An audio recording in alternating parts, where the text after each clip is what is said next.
Multimedia reporter ইউনিটির সম্মানিত সাধারণ সম্পাদক এবং আমাদের আবেগ অনুভূতি, আমাদের এই সাংবাদিকদের উপর এই ধরনের হামলার শিকার হয়ে বারবার আমাদেরকে কিন্তু আবারও আমরা দেখছি যে বিভিন্ন জায়গায় আমরা আমাদের আন্দোলনকে চালিয়ে যাচ্ছি। তবে আমরা যেটি লক্ষ্য করছি, সরকার কিন্তু চেঞ্জ হচ্ছে, কিন্তু এই বাস কাউন্টারের বাস মালিক সমিতিরা যারা যে সিন্ডিকেটটা রয়েছে সেটি কিন্তু এখনো পর্যন্ত কোনো পরিবর্তন আমরা দেখছি না। কারণ এর আগের যে ঈদটা গেছে রোজার ঈদ, সেইখানে কিন্তু আমরা দেখেছি যে মহাখালীতে যে ঘটনাটি ঘটেছিল, আমাদের সহকর্মী রায়হান ভাইয়ের উপরে কিন্তু সেই একইভাবে কিন্তু হামলার শিকার হয়েছিল রায়হান ভাই। ঠিক একইভাবে আবারও কিন্তু সরকার পরিবর্তনের পরেও কিন্তু আমরা দেখছি এই ঈদে যে ঘটনাটি ঘটলো সেই একই ধারা কিন্তু আমরা দেখছি। তাই আমি বলতে চাচ্ছি যে মন্ত্রী মহোদয়ের দৃষ্টি আকর্ষণ করছি যে এই বাস মালিক সমিতিদের কথার উপরে আপনি গা ভাসাবেন না।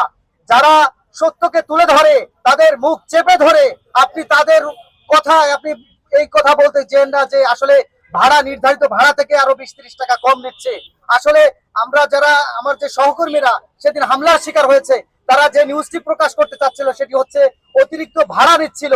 সেই নিউজ প্রকাশের কারণেই কিন্তু তাদের গলা চেপে ধরা হয়েছে, যাতে করে কোনোভাবেই এই নিউজটি দেশের মানুষ দেখতে না পারে এবং মন্ত্রী মহোদয় পর্যন্ত না পৌঁছে। আর মন্ত্রী মহোদয় এটির উপরে নজর না দিয়ে তাদের কথাই কিন্তু গা ভাসাচ্ছেন। আরেকটি কথা না বললেই নয়, ওয়ারি জোনের ডিসি যিনি এই হামলার ঘটনাটি তদন্ত করছেন, তিনি কিন্তু একটি বক্তব্য দিয়েছেন যে সাংবাদিকরা ওখানে চাঁদা চেতে গিয়েছিল। আমি অনতিবিলম্বে তার সেই বক্তব্য প্রত্যাহারের দাবি জানাচ্ছি। অন্যথায় এই মাল্টিমিডিয়া সাংবাদিকরা কিন্তু এখন আর একা নয়, এখন কিন্তু তারা ঐক্যবদ্ধ হতে শিখেছে, তারা কিন্তু আন্দোলন করতে জানে, তারা কিন্তু যে কোনো সময় রাজপথে নেমে আসবে বলে কিন্তু জানাচ্ছি। তাই সঠিক সঠিক তদন্ত করে তাকে উপযুক্ত ব্যবস্থা নেওয়ার জন্য বলা হচ্ছে। তাই আমি যথাযথ দৃষ্টি আকর্ষণ করছি, বিশেষ করে মাননীয় মন্ত্রী মহোদয় সড়ক পরিবহন যে মন্ত্রী মহোদয় রয়েছেন তার দৃষ্টি আকর্ষণ করছি যে তিনি কিন্তু গতকালকে বলেছেন যে তিনি এই হামলা সম্পর্কে অবগত নয়।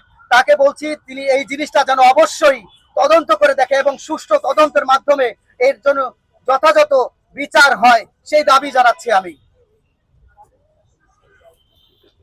মাল্টিমিডিয়া রিপোর্টার্স ইউনিটির যারা